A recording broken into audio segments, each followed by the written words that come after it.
Namaskar. I'm Dr. Nalini Avinash Wagmare, working as an associate professor at Tewak Maharashtra Vidyapeeth. This is my brief information. Today's our topic is related to republics in ancient India. In ancient India, is really republic existing or not? Then what were its characteristics? What were the method and who were the rulers? Continue that one. So this briefly discuss in this lecture. So, monarchy was the normal form of government in Vedic age. It was a period of Aryan expansions, and the advantage of a capable and unitary leadership were naturally valued. Curio- Curiously enough, a tradition narrated to Megasthenes in the 4th century BC also averted that monarchy was the earlier and democracy the later form of government. So the Madrasas, the Kurus, the Panchalas, the Sibis, the Vidhyas, who figure as republics in the 6th century BC, were all monarchies in pre-dynasties preserved in the Puranas. Then Samitis. In one place, we get a reference to several kings meeting together in one Samiti. In another place, we get the significant statement that he alone becomes a king whose leadership of state is asserted other by other kings.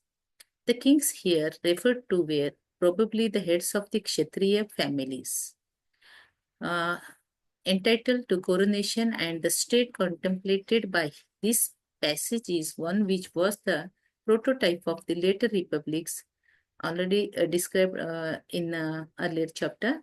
The sovereign power, of course, rested not in the populace in general, but in the aristocratic leaders of the canton, who were fairly numerous. The Ganas or Gamghas, if the kingship of leadership asserted to by them became hereditary in the course of time, the normal monarchy of the later period was evolved. If, on the other hand, power was delegated to their leader by the members of the aristocracy for a short time, and if the leadership was not allowed to become hereditary, then the circumstances were created which were to develop into the Kshatriya republics of the later times, known as Ganas or Sanghas. It is interesting to add that the kingship that is disclosed in Homer was similarly replaced by aristocracy 700 BC on account of the power passing into the hands of a relatively small number of privileged persons. Then in ancient period, a well-known passage in the later Vedic literature observes that the kings of the Easterners were known as Samrats, emperors. Those of the Satvats as Bhojas, those of the Nishchas, Apachas as Swarats, while the countries to the northern of the Himalayas like the Uttara Madras and Uttara Kurus had a Vairajya state and their people were called Virats.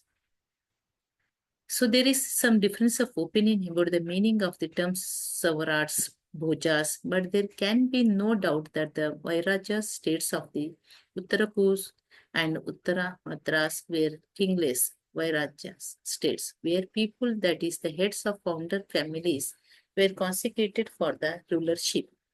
It is worth nothing that the Punjab, which was near the homeland of the Uttara Kurus and the Uttara Madras, continued to have republican states down to the 4th century AD as well as we see shown. The Punjab and the Indus Valley were predominantly the land of republics from 500 BC to 400 AD. The Arjunayas flourished as a republic in the Agra-Jaipur tract from 200 BC to 400 AD. The Yodha Republic was a fairly extensive state. The Malavas and the Kshudrakas were among those republics which offers a resistance to Alexander the Great. The Andhaka, Vrishis, the Yadavas, Kukus, and the Bhojas are described in the Mahabharata as having their full confidence in the leadership of the Krishna. Probably they formed a federal republic at least for some time. The Sangha states of Kathiawar mentioned by the Arthashastra appear to have continued the ancient republic tradition. There is no doubt the Malas, the Lichavis, and the Vidhyas were republics during the lifetime of the Buddha.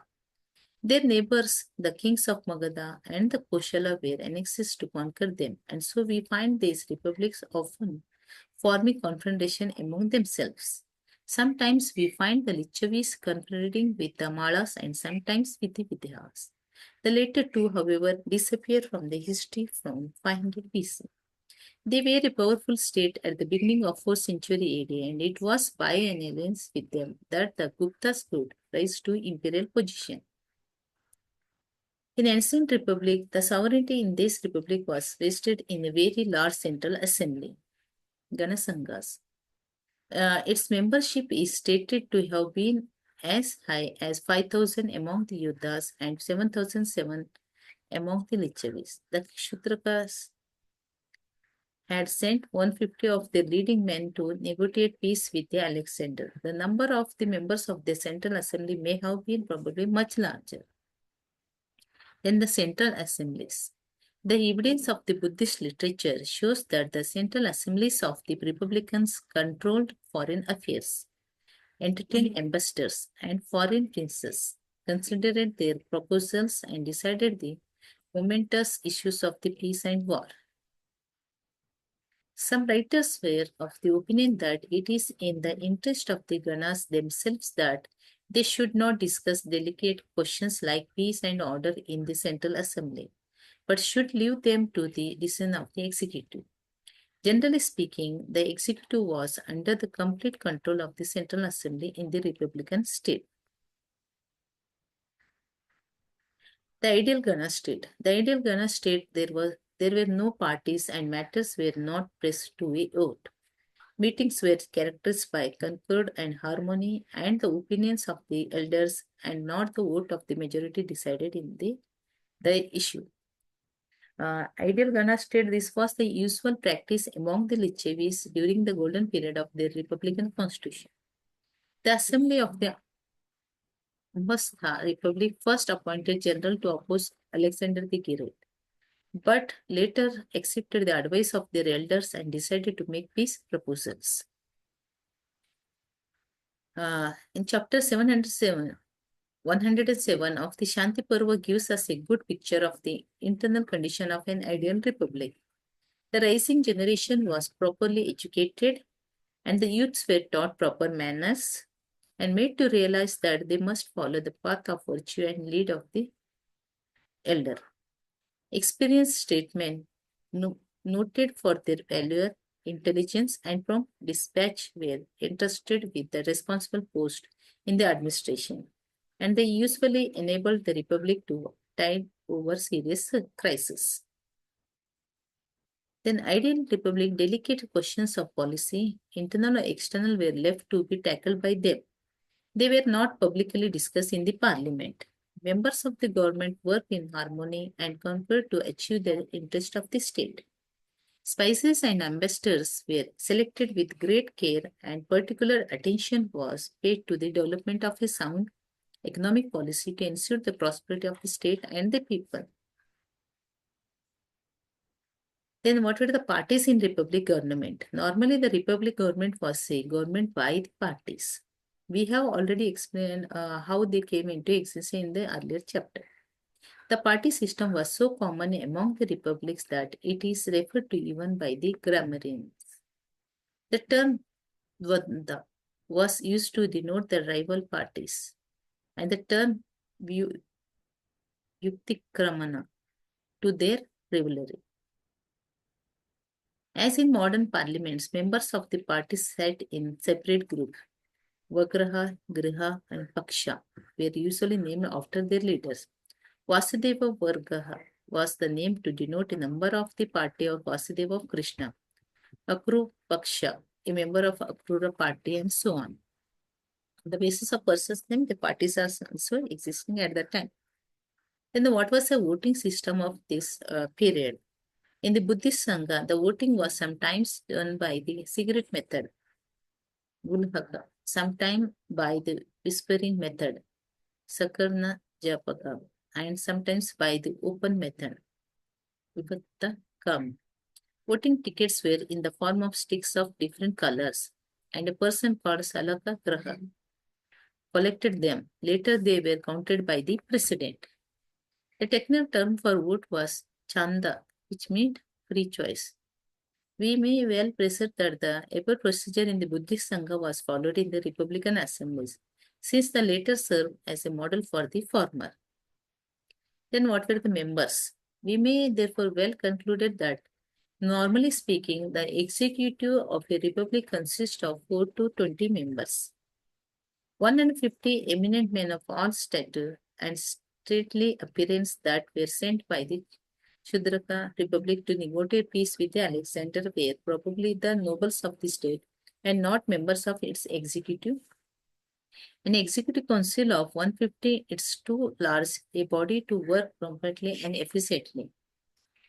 The Central Assembly must have elected the members of the Executive Council. Whether the election could be made from among the members of a few leading families or whether anybody could offer himself as a candidate, we do not know. Gradually, in course of time, the post of the councillors became more or less hereditary, though a formal election was probably necessary before the son could succeed the father. The family of Sri Soma, who succeeded in recovering the independence of the Malavas, was head of its executive and military affairs at least 3 generations. Then Gana states. Gana states were famous for the military traditions. We may therefore take it for granted that the members of their executive must have been normally capable captains and dauntless leaders, competent to guide the state on occasions of emergency. In addition, they were to be men of tact and experience, energetic in action, firm in resolution, and well grounded in the laws, customs, and traditions of the country. Then the villages in the Ghana states. The villages in the Ghana states must have had their own panchayats, and there is no reason to believe that their powers were less than those of the panchayats under monarchies.